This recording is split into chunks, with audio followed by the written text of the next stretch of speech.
नमस्कार, जी की विशेष खबरों में आपका स्वागत है। मैं रंजना। सपने जो हमें सोने देती है ना जाग में, वो दिन देखती है ना रात, बस ख्वाबों का बवंडर अपने साथ लिए घूमती है।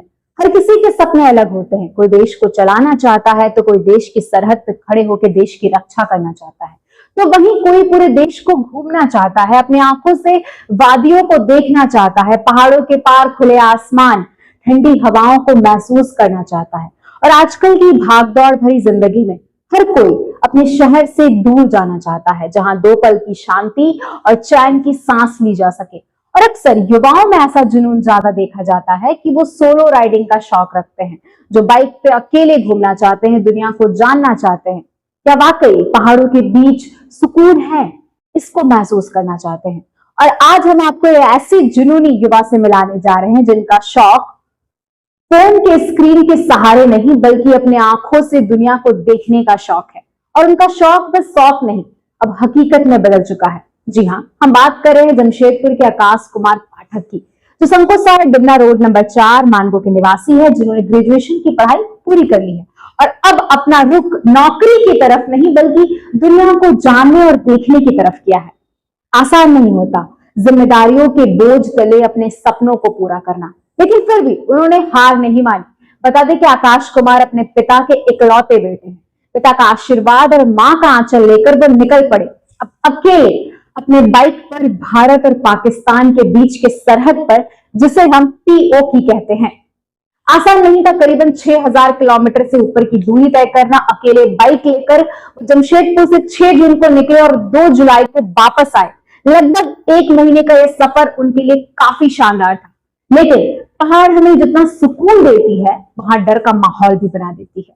पथरीले रास्ते, तेज हवाएं और कई ऐसी आपदाएं रास्ते में आई जिससे आकाश को लगा कि अब आगे जाना संभव नहीं, लेकिन जज्बा हार कहां मानती है। उन्होंने सारी मुसीबतों को मात देकर आगे का सफर चुना। बाइक पर वो अकेले सवार थे, लेकिन उनके साथ लगातार उनके संपर्क में उनके पिता थे, जो उनके सफर को एक अलग साहस देती रही।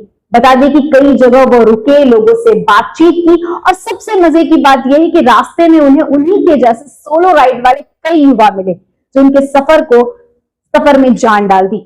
और अगर इस पूरे सफर की बात करें तो यह संभव हुआ है रोड माइटर्स के ग्रुप से, जहां सैकड़ों से ज्यादा लोग बाइक पर अलग अलग जगह जाते हैं। आकाश भी इसी ग्रुप का हिस्सा है। चलिए जानते हैं आकाश से उन्हीं के सफर की कहानी।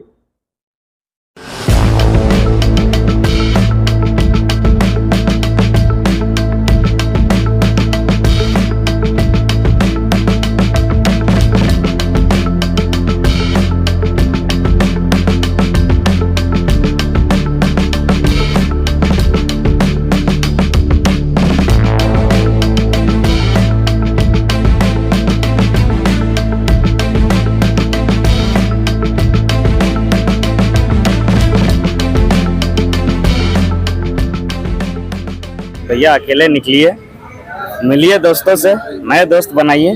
हर जगह नए दोस्त बनेंगे।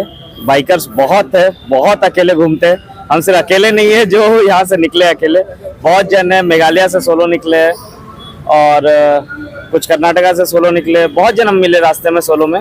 बाइकर्स तो अनलिमिटेड है, कोई कमी नहीं है। सोलो में जाने में भी कोई दिक्कत नहीं है, नहीं कि सोलो जा रहे तो बड़ा तकलीफ है, कोई दिक्कत है, कोई तकलीफ नहीं है। और हम जमशेदपुर से निकले थे 6 तारीख को और आज 27, 28, आज 3 तारीख हो गया रिटर्न, 2 तारीख हो गया, आज रिटर्न हो रहे। तो इस बीच में इतने लंबे समय आप देखा जाए तो ये नाइट होल्ड किस तरह रहा, कितने किलोमीटर? नाइट होल्ड में तो कोई तकलीफ हुआ नहीं।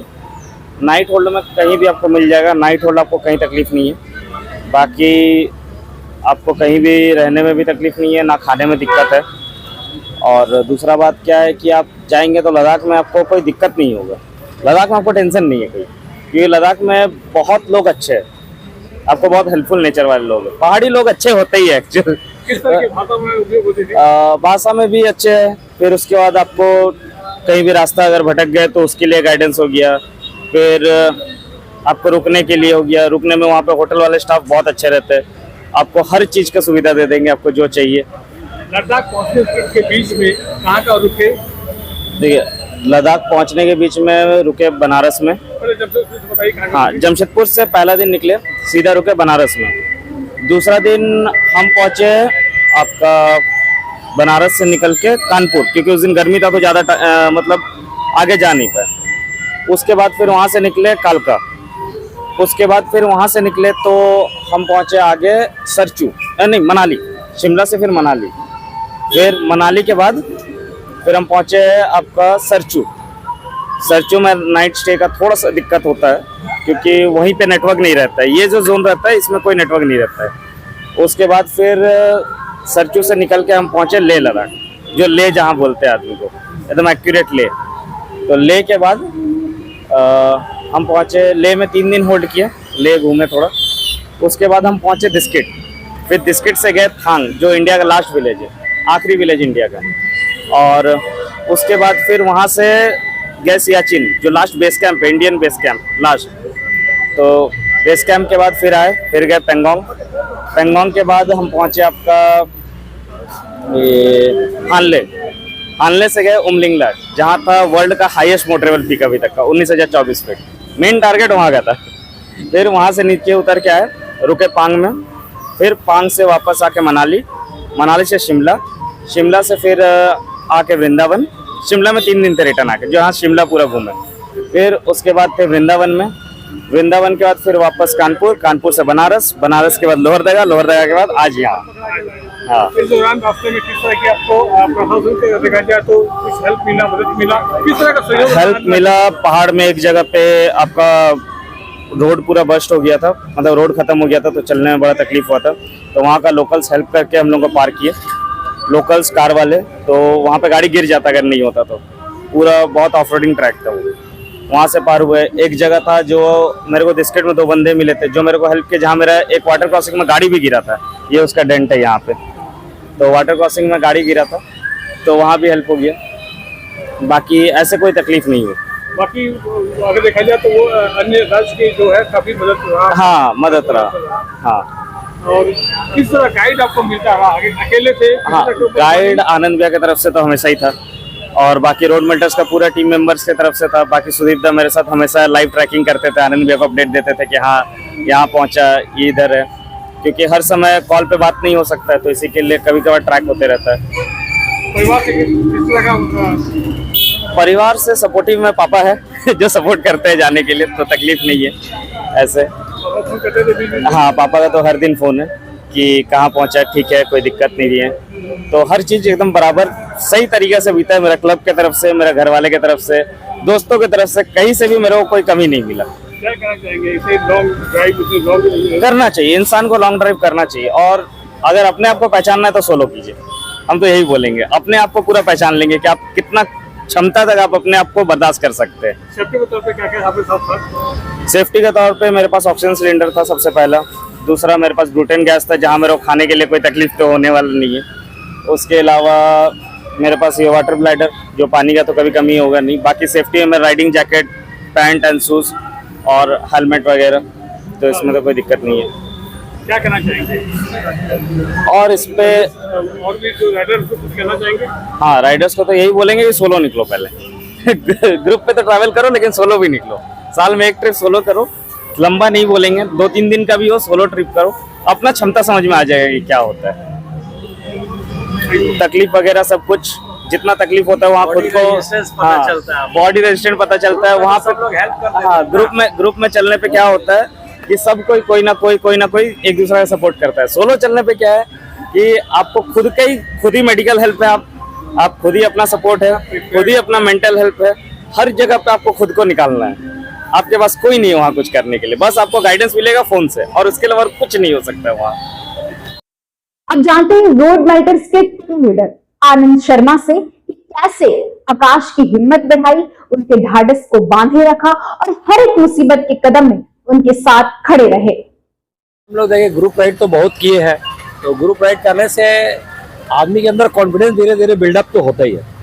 उसके बाद धीरे धीरे भाई लोग सोलो निकल रहा है, और कॉन्फिडेंस ये है कि जान रहा है कि घर में फैमिली हो, फैमिली मेंबर हो, ग्रुप के मेंबर हो, गार्जियन, सीनियर, सब लोग सपोर्ट है। टाइम टू टाइम कॉल जा रहा है, अपडेट आ रहा है, विदाउट अपने जब फ्री रह रहे अपने से कॉल करके अपडेट कर रहे हैं, हम फलाना जगह है, अभी हम लद्दाख चढ़ने वाले हैं, हो सकता है 2 दिन मेरा कॉल नहीं भी लगे, एडवांस में पहले क्लियर हो जा रहा है। तो घर में भी ये नॉलेज जा रहा है कि हाँ भाई क्या अपडेट है, घर में बात कर रहे हो कि नहीं, तो हमेशा कनेक्टिविटी बने रहा, भले 4 दिन बात नहीं भी हुआ लेकिन फिर भी हम लोग कनेक्टिविटी बना। तो आप लॉन्ग टूर कहीं भी जाते हो सबसे पहले कनेक्टिविटी बहुत जरूरी है कि आदमी बंदा गया कहाँ गया, बात नहीं हो रहा। तो ये मेरे को मतलब बोला जाए तो कॉन्फिडेंस बोलिए ओवर कॉन्फिडेंस इस बंदा पे, क्योंकि बहुत लॉन्ग राइड पहले भी मारा है तो बहुत कॉन्फिडेंस है। इससे हमको लगता है मैं इसे ज्यादा कॉल तो नहीं किया लेकिन फिर भी मैंने किया हूँ, लेकिन अगला का कॉल बराबर अपडेट आता था, भैया मैं यहाँ पर हूँ, आज मैं यहाँ रुक रहा हूँ, यहाँ होल्ड कर रहा हूँ, ऐसा सब बात है। इस बार भी करीबन 6000 से अधिक। हाँ, ये बहुत प्राउड मोमेंट है अपने जमशेदपुर के लिए, क्योंकि मैं बताना चाहूंगा कि 2014 में मैं एक लॉन्ग राइड गया था महाबलीपुरम। उस समय जमशेदपुर में राइडर बहुत गिने चुने हुआ करते थे। तो आज का दिन ये देख करके बहुत प्राउड मोमेंट होता है कि जमशेदपुर में भी अब राइडर है, और ऐसे ऐसे राइडर है कि जो इंटरनेशनल राइडिंग तक किए हुए और कर रहे हैं। तो बहुत अच्छा लगता है, प्राउड मोमेंट है अपने जमशेदपुर के लिए। इस बार क्या संदेश लेकर यहाँ से आकाश को दिए? सेफ्टी पर्पस अपना हमेशा रहता है कि आप जब भी निकले सेफ्टी के साथ निकलिए, संदेश दीजिए, जो सामने मिलता है उसको भी समझाइए। तो अपने साथ ऐसे बहुत सारे कार्यक्रम, तो आप अपडेट है ही है, जाने रहे बाकी। इस बार ऐसा क्या मूल मंत्र आप खासकर बताते हैं जाने का पहले? जाने के पहले मेरा सबसे पहला मूल मंत्र जो अपने आप को हम फॉलो करते हैं कि घर से जैसे निकले हैं सही सलामत, उसी तरीका से हमको सही सलामत घर में वापस आना है। अगर आप सही सेफ्टी से जाएंगे और सेफ्टी से आएंगे तो आपके घर वाले नेक्स्ट टाइम जरूर राइड के लिए आपको सपोर्ट करेंगे कि ठीक है लड़का कहीं भी जा रहा है लेकिन सही से आ रहा। ऐसा नहीं कि गया कहीं पैर तोड़ा के आ गया या कुछ अनहोनी, ऐसे तो रास्ता में कुछ हो सकता है, लेकिन अपने को सेफ्टी कितना फॉलो कर सकते हैं, मेंटेन करके अपने को चलना है गियर के साथ, शूज के। ये फोटो सिर्फ दिखावा के लिए आपके लिए नहीं पहना हुआ, ये आप जो राइडर्स को देख रहे हैं ये अपना सेफ्टी लेके चल रहे हैं। अन्य क्लब के राइडर को क्या कहिएगा? राइड करते रहना है, एंजॉय करना है, लाइफ का मजा लेना है, सबसे कनेक्टिविटी बनते रहे। हम अगला शहर गए उससे मिले, वो आए इधर मिले, तो बॉन्डिंग मजबूत होता है। जब आदमी एक शहर से दूसरा शहर जाता है तो सब लोग से मिलता है। और ऑल ओवर इंडिया में देखिए क्लब है, अगर हम ये शहर से दूसरे शहर जा रहे हैं तो अदर क्लब से जाके मिलते हैं, वहाँ का भी अगर लोकल अगर वैसा कुछ प्रॉब्लम हो तो अपने को सपोर्ट मिलता है। तो ये एक बहुत बड़ा मतलब हम लोग के लिए नेटवर्क अच्छा है। आपसे एक सवाल करेंगे, लद्दाख के लोग कैसे लगे आपको? बहुत अच्छे। क्या उसके बारे में प्रशंसा कीजिएगा, क्या कहना चाहिए? देखिए प्रसन्नता मतलब क्या, वो लोग टूरिज्म को सबसे पहले प्रमोट करते हैं कि अगर आप आ रहे हैं ना तो सबसे पहले खुश होते हैं कि हाँ कोई आ रहे हैं हमारे यहाँ, तो हमको उनको सेफ रखना है। तो वो हमारे लिए पहले अपना सारा काम छोड़ देंगे, वो दुकान छोड़ के हमारे लिए आ जाएंगे, ऐसा वहाँ पे लोग हैं। और वहाँ के लोग बहुत अच्छे हैं, मतलब हर चीज़ पे, बात भाषा व्यवहार हर चीज़ पे। कौन सी भाषा, हिंदी या फिर? हिंदी हर जगह पे हिंदी चलता है, हर जगह पे हिंदी का कोई ये दिक्कत नहीं है वहाँ पे।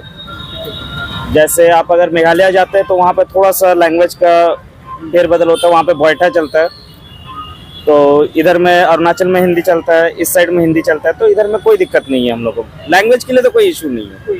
इंग्लिश और हिंदी दोनों? हाँ, एक छोटा से जो हम बात करना चाहेंगे और बताना चाहेंगे, जब हम लोग राइड करते हैं तो जिस जगह जा रहे हैं उसके लिए पहले पूरा प्लानिंग होता है, चार्ट बनता है, साल भर पहले से। इनका साल भर का पहले से प्लानिंग है कि हमको इस जगह जाकर जाना है।